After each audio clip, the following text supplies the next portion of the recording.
మంత్రి నారా లోకేష్ చాలా యాక్టివ్గా ఉంటారు. ముఖ్యంగా సమకాలీన అంశాలపై ఇట్టే స్పందిస్తూ ఉంటారు. ప్రభుత్వ పరంగా ఏవైనా లోపాలు ఉంటే క్షమించాలని కోరుతుంటారు. వీలైనంత త్వరగా వాటికి పరిష్కార మార్గం చూపుతారు.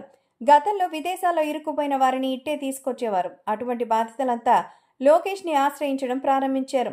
అయితే సమస్య ఏదైనా సోషల్ మీడియా వేదికగా తనకు తెలియజేసిన వెంటనే స్పందించే గుణం లోకేష్ది. అయితే లోకేష్ జోక్యం చేసుకుంటే తప్పకుండా పరిష్కార మార్గం దొరుకుతుందన్న ఆశ ప్రజల్లో పెరుగుతోంది. దీంతో ఎక్కువ మంది ఆయన్ని ఆశ్రయిస్తున్నారు. తాజాగా కడప జిల్లాలోని బద్వేలు నియోజకవర్గ పరిధిలో నల్లమల అటవీ ప్రాంతం ఉంది. అక్కడ శ్రీ కాశీనాయన అన్నదాన సత్రం ఉండేది. ఆ సత్రం విషయంలో మంత్రి లోకేష్ స్పందన ఆకట్టుకుంటోంది. అటవీ భూముల్లో కొనసాగుతున్న ఆ సత్రాన్ని ఆ శాఖ అధికారులు తొలగించారు. నిబంధనల మేరకు అక్కడ తొలగింపు ప్రక్రియ చేపట్టినట్టుగా అటవీ శాఖ అధికారులు చెప్తున్నారు. అయితే అటవీ ప్రాంతంలో వేలాది మందికి అన్నదానం చేస్తున్న సత్రం అది. దాన్ని తొలగించడం సరికాదన్న అభిప్రాయం వ్యక్తమవుతోంది.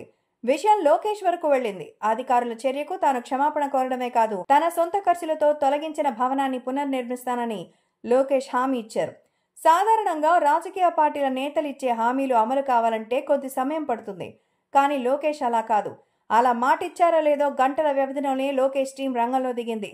కాశీనాయన అన్నదాన సత్రం వద్దకొచ్చి తొలగించిన భవనం పునర్నిర్మాణ పనులు మొదలుపెట్టింది. లోకేష్ మాటిచ్చిన 24 గంటల్లోనే పనులు ప్రారంభం కావడంపై ఆశ్రమ నిర్వాహకులు, భక్తులు ఆనందం వ్యక్తం చేస్తున్నారు. అయితే ఈ ఘటన బుధవారం వెలుగు చూసింది.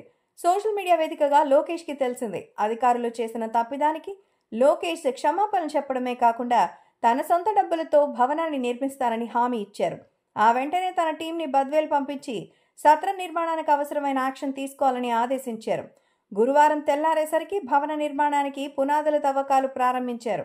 అందుకు సంబంధించి మార్కింగ్ చేశారు. సాయంత్రానికి పునాదుల తవ్వకాలు పూర్తి చేయాలని ప్రణాళిక పెట్టుకున్నారు. వీలైనంత త్వరగా ఈ భవన నిర్మాణాన్ని పూర్తి చేయాలని చూస్తూ ఉన్నారు. దీంతో లోకేష్ తీరు అభినందనలు అందుకుంటోంది.